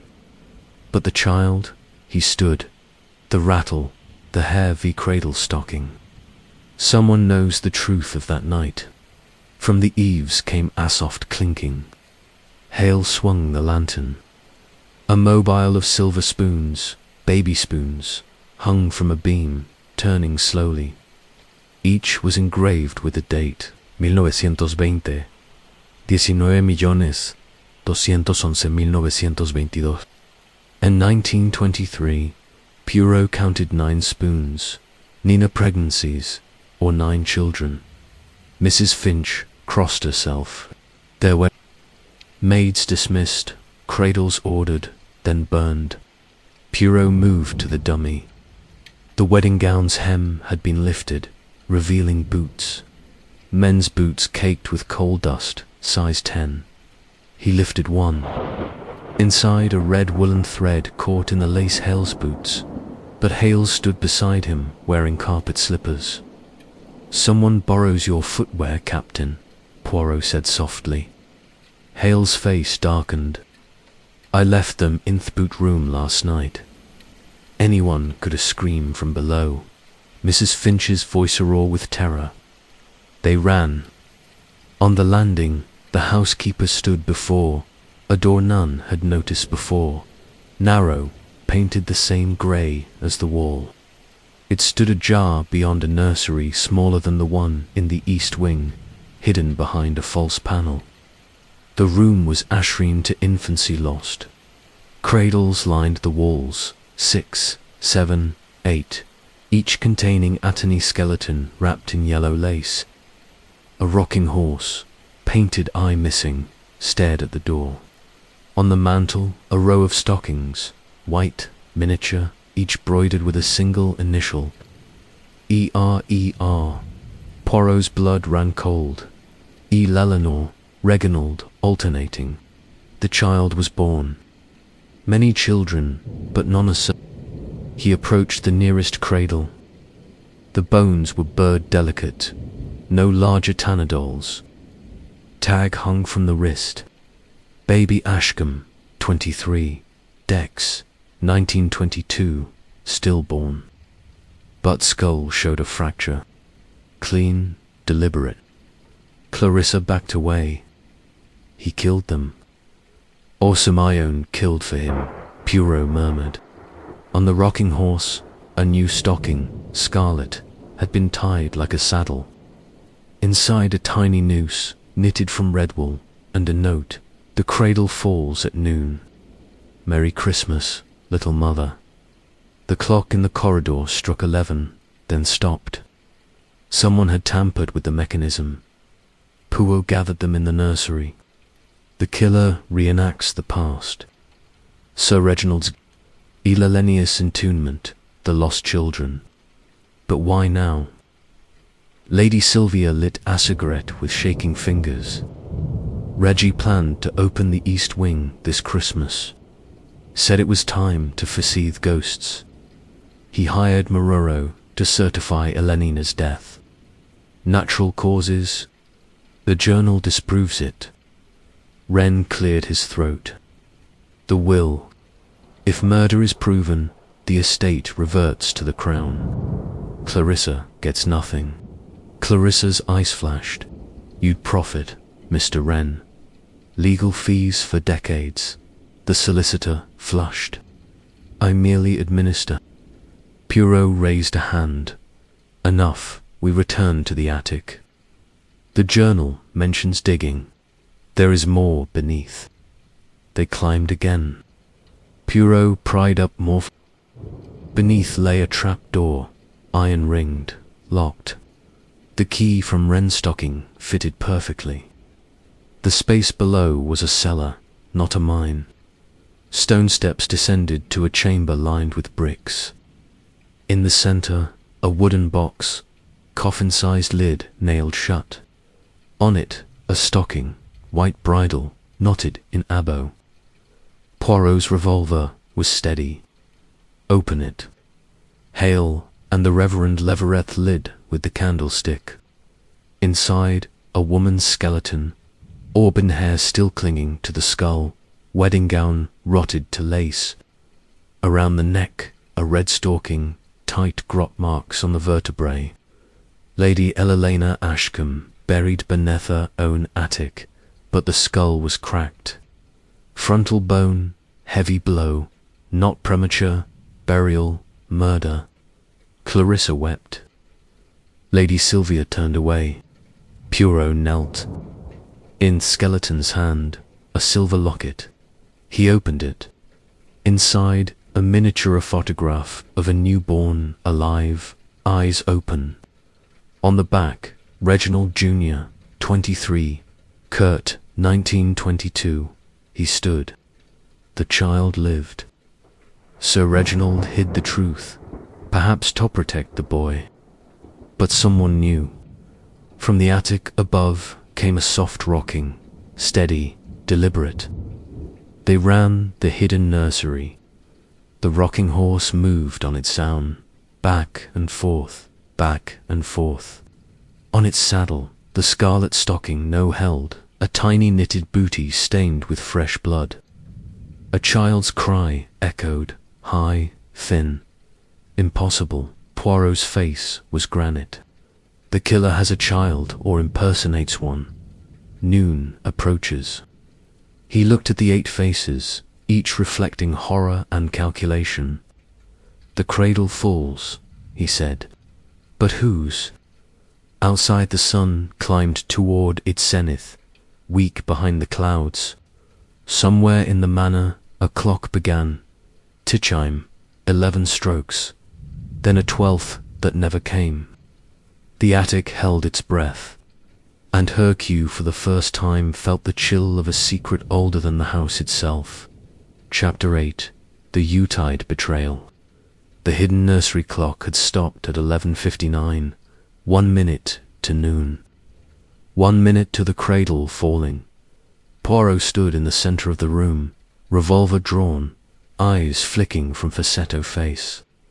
The 8 survivors formed a ragged circle around the rocking horse. The scarlet booty dripped slow, deliberate drops onto the dusty floorboards.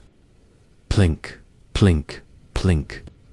Like a metronome counting down to catastrophe, he spoke, voice low, but carrying to every corner. Madame Zija, the killer, has promised A4 at noon. We will not scatter. We will not run. We stand together and we... Clarissa's breath hitched. There's a child, a real child. The cry was recorded. Poirot cut in or mimicked. The booty is pig's blood. Dr. Moreau confirmed the heart was porcine. The killer uses the abattoir as his pallet. Lady Sylvia crushed her cigarette beneath her heel. Then where is the child from the locket? Reginald Jr. would be 23 now. Poirot's gaze settled on her. Exactly 23 this very day. Born 23rd of December 1922. The cradle falls on his birthday. He moved to the row of miniature cradles. 8 skeletons, 8 stockings. He lifted the tag from then US baby, Ashcombe, 23 deck, 1922, stillborn. The ink was fresh. Ballpoint not fountain. Modern, forged, he said, like the diary's final entry. Someone wishes us to believe in a dynasty of death. Hale's knuckles were white on the revolver. The tunnel, the dark room. Someone's been living down there. Poirot nodded. Living, planning, watching. The photographs prove it. He drew the cracked plate from his pocket. The pudding, the gloved hand. But glove-shied fingerprints. We need the negative. He turned to Daphne Snow, who had been brought down from her sickbed. Left hand swaddled, face chalk white. Madame Whistle, the film you shot in the chapel. Where is the spool? She shook her head. He took everything, left only the broken lens. Poirot's eyes narrowed. Yet you developed the East Wing negative. Where is that spool? In the dark room, hidden behind the Poirot snapped his fingers. Captain Hale, Mr. Brennan, accompany me. The rest remain here. Mrs. Finch, lock the door behind us. Admit no one. They descended through the chapel crypt. The tunnel air was colder now. Their lanterns threw long twitching shadows, dotted the mine office. The developing trays were dry, the clothesline bare, but the safe light bulb glowed. Someone had been here minutes ago. Poirot knelt. In the cold dust, fresh prints booted, size 10, leading to a side passage none had noticed before. It sloped downward, timbered with fresh pit props. Recent work. Hale whispered, the old cage shaft goes to the river level. They followed.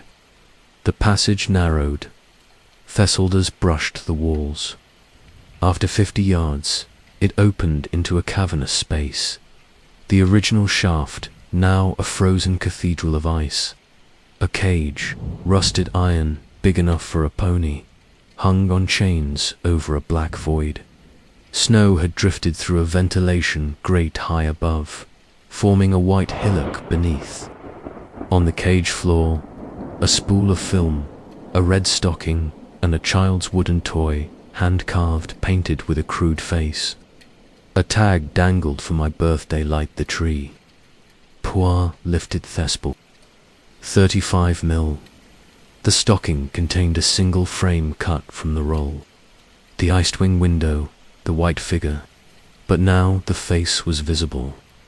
Clarissa eyes wide, mouth open in a silent scream. The photograph had been staged.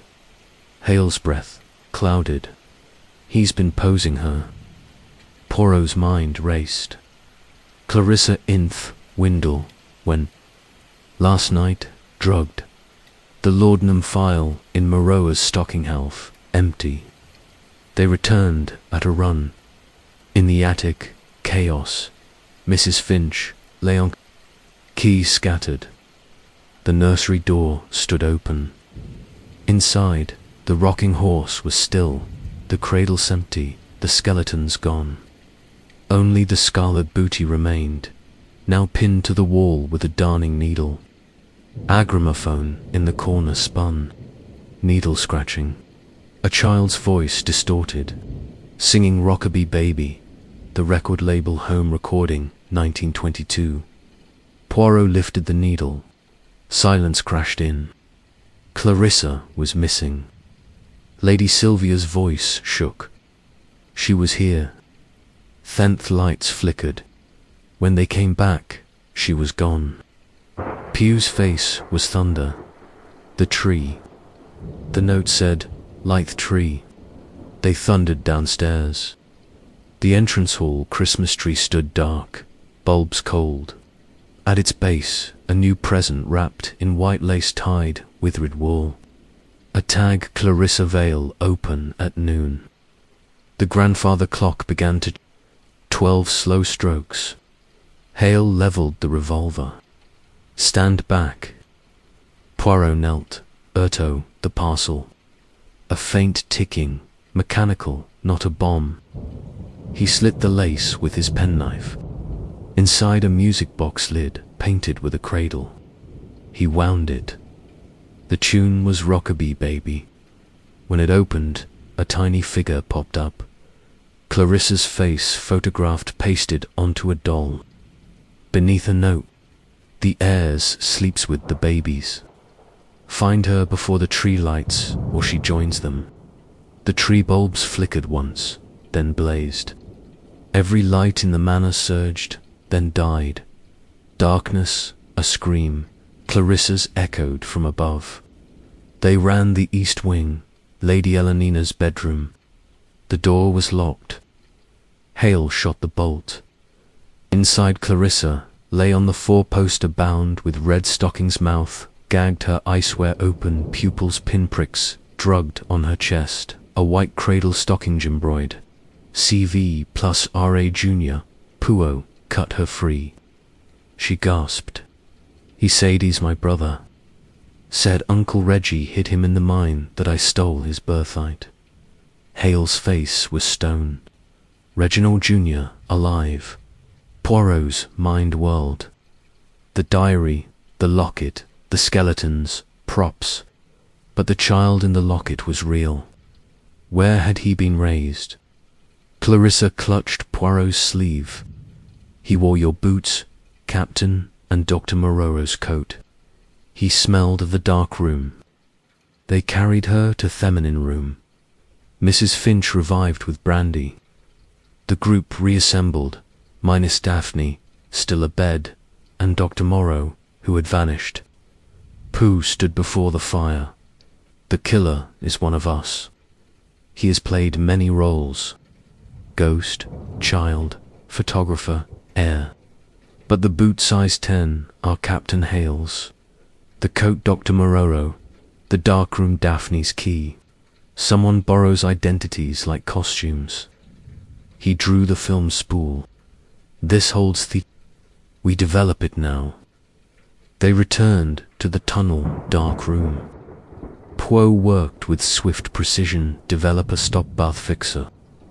The negative emerged frame by first, Clarissa in the east window, eyes closed, drugged, posed. Second, Dr. Moreau in the nursery, wrists already slashed, a gloved hand holding the mirror shard.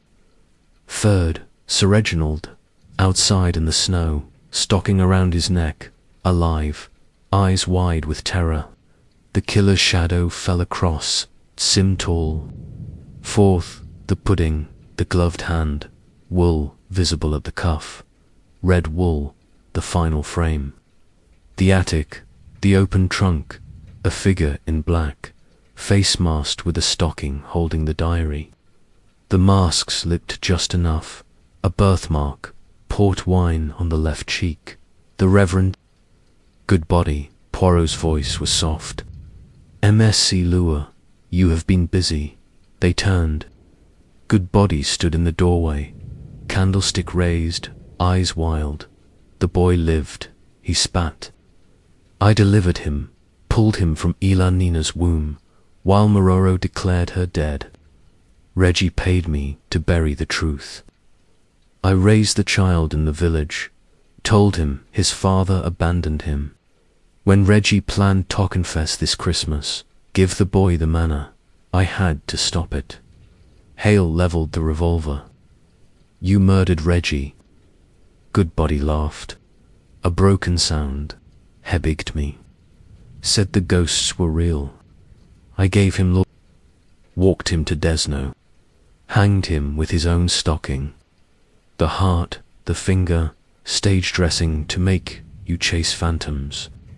Clarissa whispered, and the baby's mine, Goodbody said, with village girls sacrificed to the mine god. Payment for me silence. Reggie never knew. Poirot stepped forward. The diary forged. There Al, one burned years ago. I kept the locket. Proof. He lunged. Hale fired.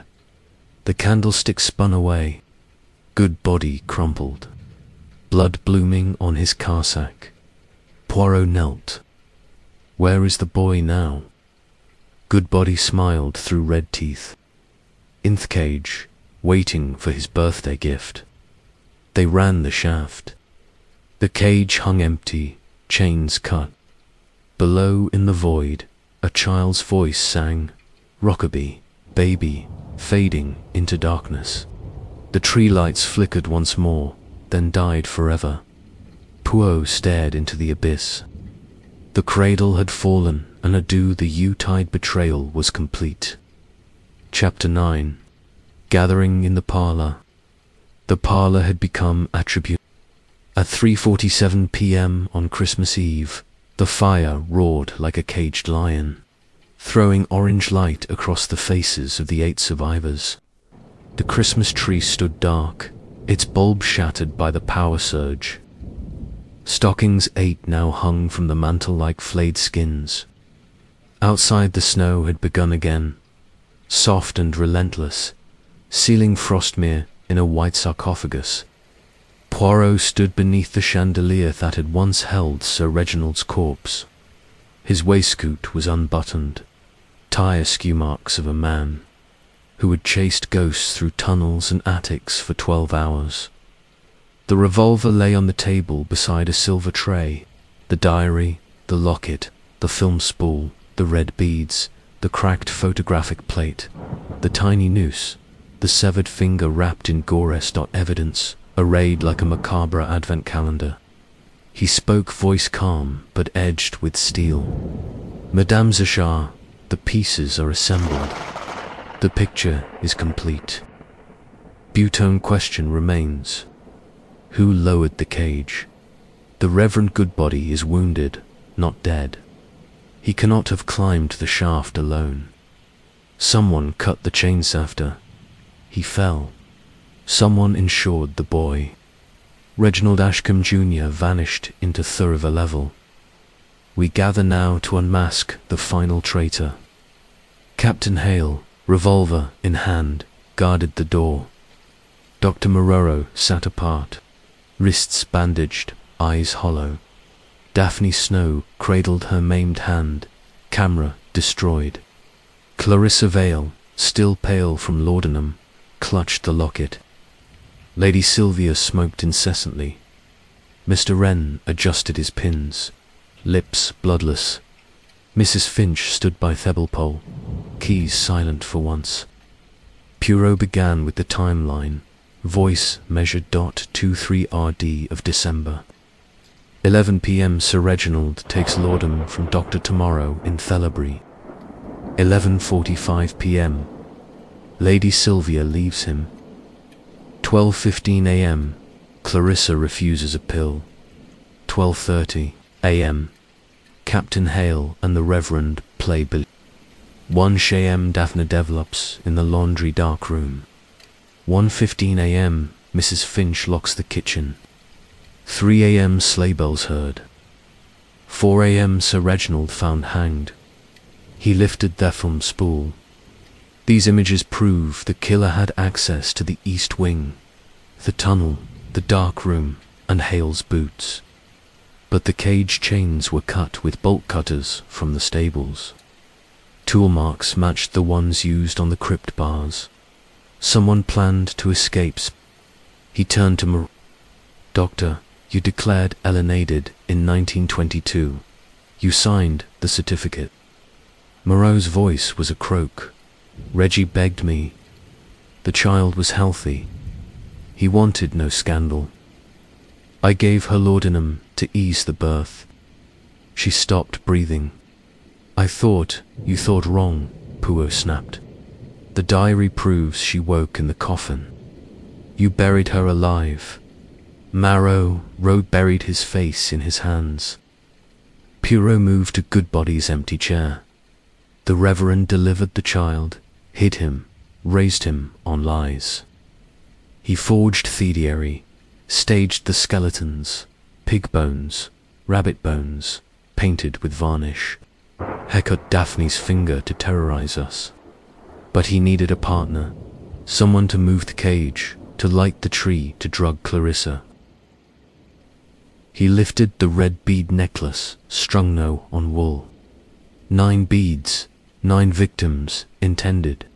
Sir Reginald, Dr. Moreau, staged suicide. Daphne's finger, Wren's pudding, Clarissa in the cradle. 4 more to fall.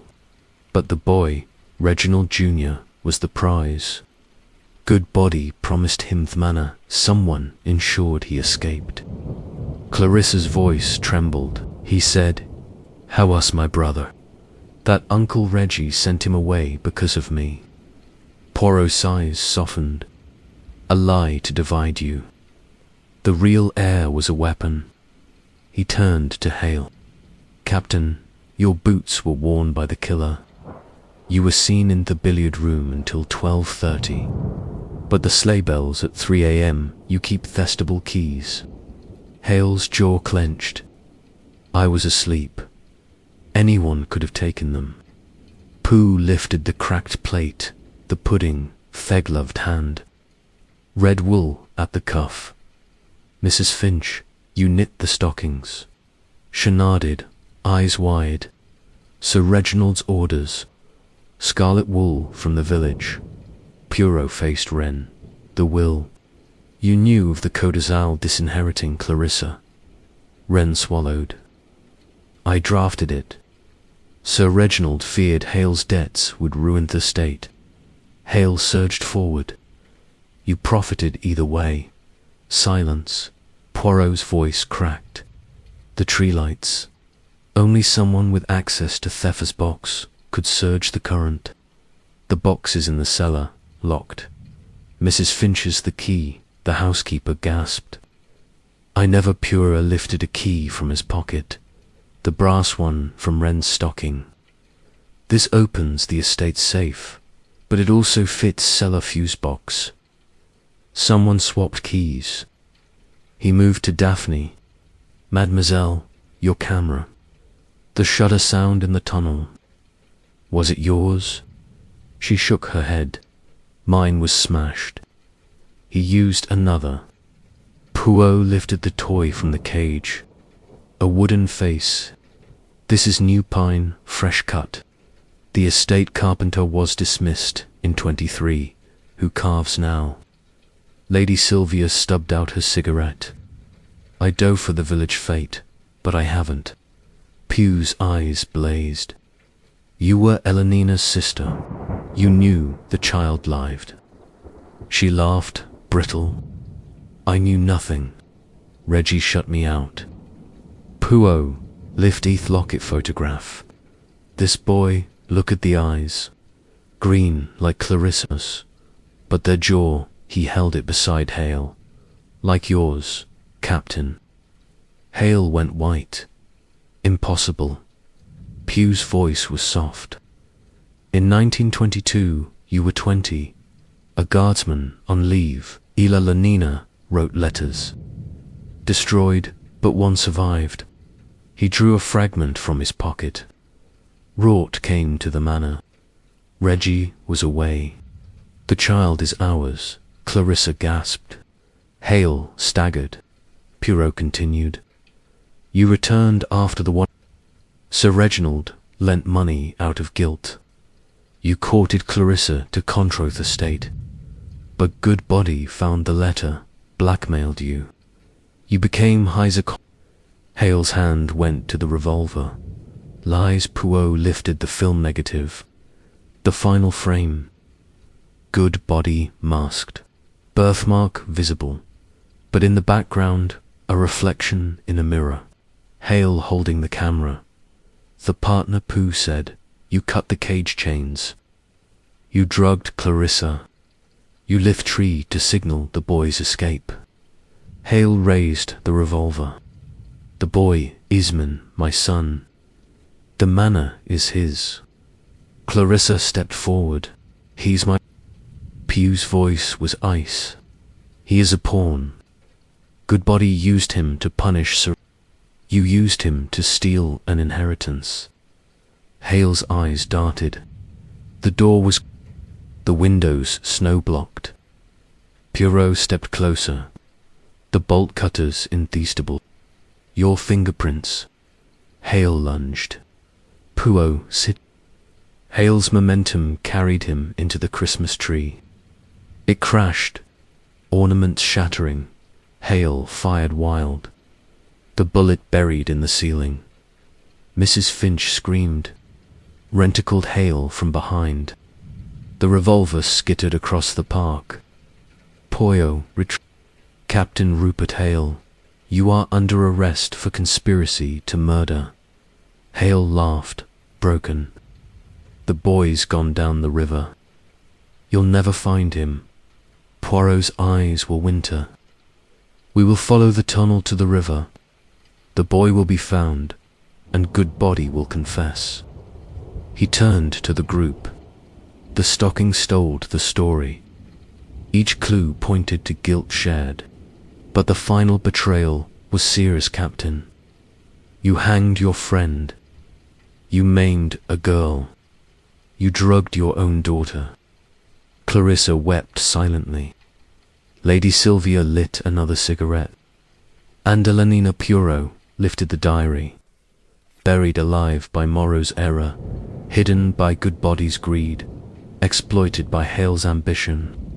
The cradle fell long ago. He looked at the clock. For 15 p.m. outside the snow eased. In the distance, the sound of bells. Sleigh bells approaching.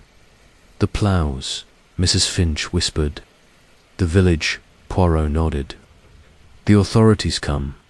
The man's secrets end today. He gathered the evidence.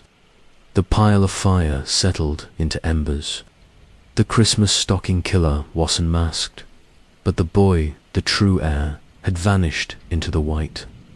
And somewhere in the tunnels, a child's voice still sang.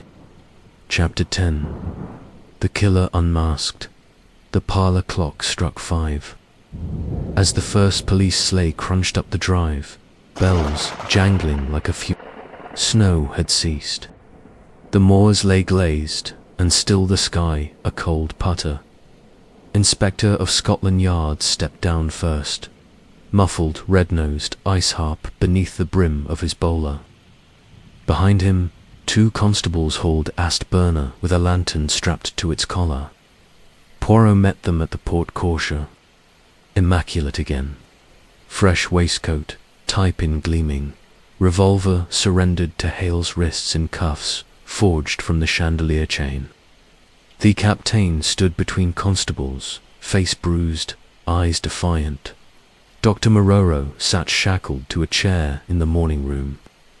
The Reverend Goodbody, bandaged and delirious, lay under guard in the billiard room. Clapped Puroon the shoulder. Heard you had a busy Christmas. Old wires are down, but village Bobby got a rider through. Said something about stockings and a hanging baronet. Poirot's moustache curled. More than one stocking, mon ami, come. He led them inside. The entrance hall was a crime scene. Chalk outlines where Sir Reginald had angled. Blood drops from Daphne's finger, frozen into rubies on the parquet. The Christmas tree lay on its side, ornaments ground to glitter. The 8 stockings hung limp, emptied off their horrors, whistled. Looks like Jack Frost went berserk. Poirot gathered the survivors in the parlour. The fire had been banked. Their room smelled of pine, gunpowder, and fear. Clarissa sat wrapped in a blanket, eyes swollen. Daphne's bandaged hand rested on her knee. Lady Sylvia smoked her last cigarette. Wren clutched the will like a hymnal. Mrs. Finch stood at attention, keys finally silent. Poirot addressed the case is closed, but one thread remains. The boy, Reginald Ashcombe Jr., 23 today, raised in secret, manipulated by good body, betrayed by Hale, he fled down the river level at noon. We must find him before exposure claims him. Nodded to the constables. Dogsauridie on the scent. Poirot produced the wooden toy from the cage. His birthday gift, carved by his father, Captain Hale. They moved to the chapel crypt. Thetinal panels stood open, lanterns bobbed ahead. The Saint Bernard bounded forward, nose to the ground. The party followed. Poirot, Hale in irons. Clarissa supported by Mrs. Finch. The air grew colder, wetter. Water dripped from the ceiling like slow tears. After 300 yards, the tunnel forked, leveled to the dark room, now stripped bare. Right sloped sharply downward, timbering new and sturdy. The dog strained toward the right. Recent work, grunted. Someone planned an exit. The passage ended at a rust-eaten grate beyond, thoroughfare black, half-frozen, rushing between ice shelves. Footprints led to the water's edge, small, bare, then gone. A child's mitten, red wool, floated in an eddy, caught on a branch. Clarissa sobbed. He's drowned, Poirot knelt. The ice was thin. Beneath something pale moved. He smashed the surface with the revolver, but a hand broke through. Small, blue, with cold dot the boy. They hauled him out. Reginald Jr. was slight. Auburn head, like eyes green like Clarissa's. He wore a miner's jacket 3 sizes too large, boots laced with red wool. His lips were purple, but he breathed shallow, ragged. Wrapped him in a constable's coat, alive, barely. Poirot examined the boy. Ink stains, chemical burns, dark room work. On his wrist, a faint scar, mirror shards self-inflicted under duress. Good body's final cruelty. Clarissa knelt, tears freezing on her cheeks. I'm your sister. The boy's eyes flickered open. He said, you stole my name. Poirot's voice was gentle. No one stole. Your father, Captain Hale, hid you. Good body twisted you. But you were... The manor is yours. They carried him back. In the chapel, Dr. Morero examined him. Hypothermia, exhaustion, laudanum traces. He'll live, the doctor said bitterly. I taught him the dose. Upstairs, the parlour became a courtroom. Took statements. Good body propped on cushions, confessed in a fevered rush the forged diary. The pig bones, the staged suicides, the photographs to terrorize. Hale admitted the boots, Thetry surge, the cage chains done to secure his son's future. Moreau confessed the premature burial, the lies for gold. Poirot stood before the fire, evidence laid out like a hand of cards.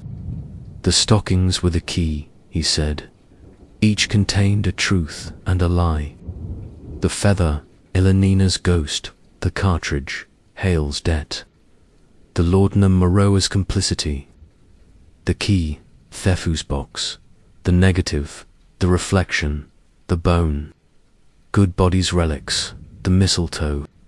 Mrs. Finch's innocence, the threat, Clarissa's fear. And mine. He lifted his own stocking, still bulging.